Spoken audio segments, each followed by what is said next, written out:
السلام عليكم. في خبر عاجل من الصندوق الوطني للتقاعد أنه سيتم صب معاشات والمنح حتى المنح المنقولة خلال الأسبوع المقبل، يعني قبل عيد الأضحى كما كنا متوقعين.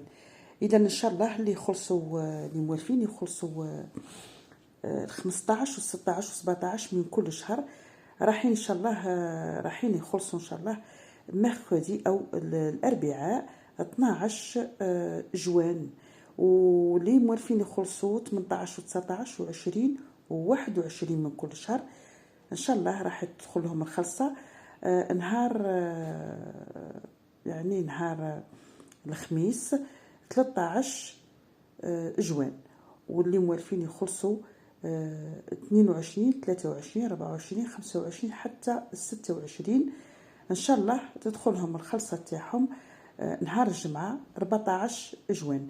وللعلم ان الجمعه يعني ما تخلعوش تقولوا بلي الجمعه كيفاه، الجمعه راهم موالفين في كل مناسبات على الاعياد الجمعه تخدم لابوست وتروحوا تخرجوا دراهمكم عادي جدا.